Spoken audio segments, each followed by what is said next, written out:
coffee. It'll make you feel better. Woman wants to know, why do black men tend to take so long to commit to a relationship? No more wasting time, man. Let's get it. So I just want to quickly go on here and say that I have finally experienced the difference between the dating culture in the black community versus the white community. All right. And I say this because I've dated black man and a white man. And so I've been dating this black guy since March. It is now September. And every time I bring up us getting serious and finally committing to each other, he's always like, oh, we're still getting to know each other. Da, da, da, da. I went on two. Sounds like she's getting friend zoned to me. What do you guys think? Comment down below. Let's keep watching. On 2 dates with this white man, and on the third date he asked me to be his girlfriend. On the third date he was already planning vacation spots for us. On the third date he was already planning holiday ideas for us to do, and to me it kind of came Simp. I'm just kidding. Ah, man, I'm just kidding. Let's keep listening. off as a red flag just because I wasn't used to this. But I realized that dating doesn't have to be complicated. If you like someone, you like them, you guys start dating. I personally feel like by the third week you should know whether or not you want me to be your girlfriend, but that's just me. But I want us to talk about, why is it that black men tend to take so long to commit? Why? Let's talk about it. Why is that? All right, so we've got a chick here who asks, why is it that black men tend to take so long to commit? What do you guys think? Do you think that black men tend to take longer to commit than other races of men? Obviously, this chick. I don't think so. Miss, I think it might be you. Oh, Mr. Tyrone. I just gotta get freaky for you because you love the hoes. I don't care if they don't like me. I came here to stunt. Yeah. I don't care if they don't. What's good, everybody? First and foremost, if you're first time viewer of my content in this video, make sure you like the video and subscribe to my YouTube channel. Shout out to Mr. Chisha Zed with his coffee pod. Love watching his content on an everyday basis, and I do mean every day. Anytime that it pops up, I do watch it. And shout out to him because he's hitting over 200 subscribers. I remember following him when he was just at my level. So I pray and I hope and I aim to get to that level that he's on concerning hitting 100K and 200K and getting all the way to 1 mil, being, a content creator. So shout out to Mr. Chisha Zed, and shout out to the lovely lady here asking questions and I feel like she was asking questions for more analysts, for more information, just to know, to learn, to be more open-minded. And I had to do my little due diligence. I ain't gonna front. I had to make sure that, let's see what we dealing with, So I went on her Instagram and I put in the name that I saw with the TikTok, and she's a content creator, all this type of stuff. She's a Southern girl out here in North Carolina. All right, Miss Ketty. Shout out to Miss Ketty. The girl is very beautiful, right? Girl styles and profiles. She got her life together. Like, she really seems like she is a very level-headed young woman. All right, and I'm assuming we're around the same age as well. And she recently just graduated. Congrats to her. All right. She recently just graduated class 2022. We rapping out here. Yeah. So she asked this question concerning, why do black men take longer to commit than a supposed white man or Asian man, Hispanic man, whatever the case is. And for some reason, we have this concept or this ideology for some reason that, black men seem to not be taken seriously, or black men don't take certain stuff seriously, or it might even just be black people in general. But when it comes to relationships, black men sometimes get the bad end of the stick. Some of us, we get seen and we get accused and we get, stereotyped. It could be true. That could be an aspect that you really got to do some self-reflection on. It's kind of like, when I was back in high school, and sometimes some of us, when we're at our job, whatever the case is, sometimes we get a little perky. Sometimes we have, hi Karen, how are you today? We try and act all proper. We try and act all respectful. We act like a completely different person, always smiling. Yes, boss. All this type of stuff, right? And then we treat our own people. We won't even look at them when we walking up and down the street. Some of us, we won't even look in their direction. We won't even say hello. Won't open the door for them. So the same thing could apply to relationships. Some of these black women out here, and I'm not saying Miss Ketty, you got your thing going on, so I ain't even talking about you. But you have some women out here who might take advantage of their own men. They might not see value in their own men because of just the way that they have been conditioned to see that. Some women out here may not know how to treat their own men, but they see more value in another set of men because of how we've been conditioned. And the way that a lot of us have been conditioned, a lot of us are just very toxic. A lot of us, we've been so conditioned and programmed to hate ourselves that we will give our own people the worst version of ourselves. We would treat some of us, we would treat our own women, for black men, like trash. And some women, they would treat their own men like a baby, like a boy. You act like a little boy instead of a grown black man.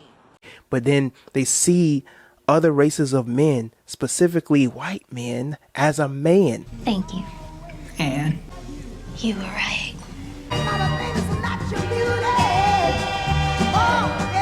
So because they see him as an actual man rather than seeing black men as a boy, then they're going to give the white man more respect.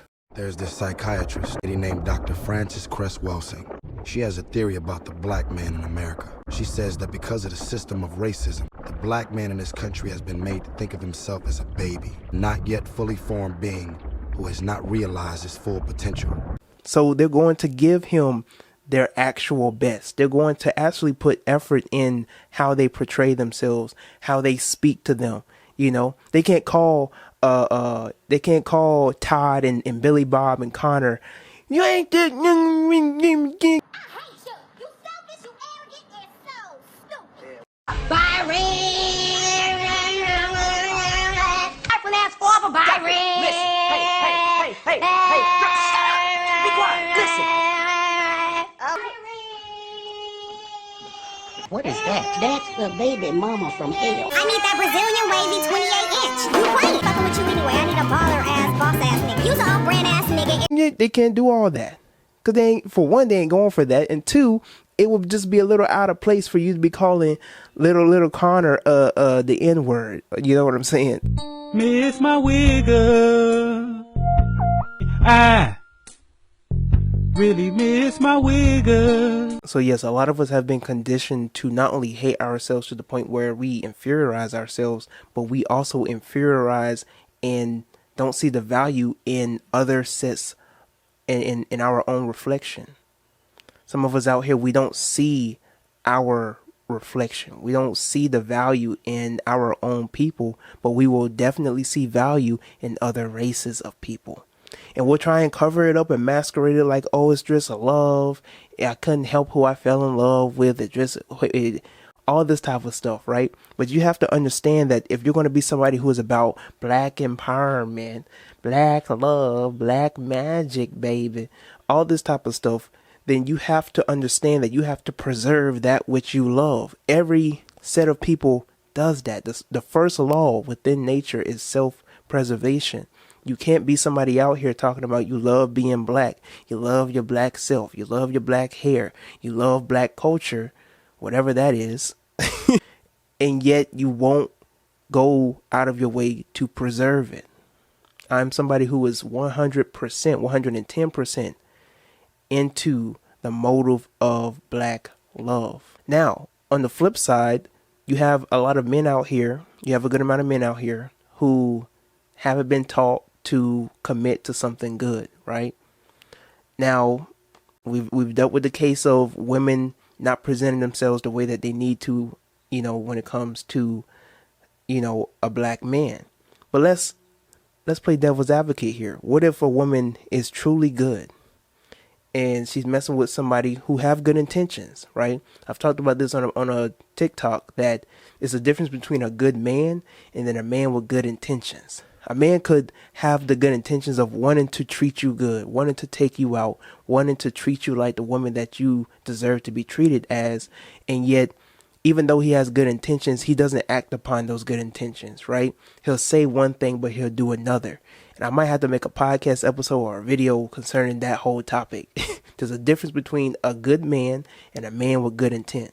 Even a good man can have good intent, but he acts upon those things. He walks on an everyday basis in his good intent. So yeah, you do have some men out here who, you know, have commitment issues. Some men out here haven't been through the basis of, you know, if I hold it down here or if I commit to this here, what is the outcome? What is the end, going to be like?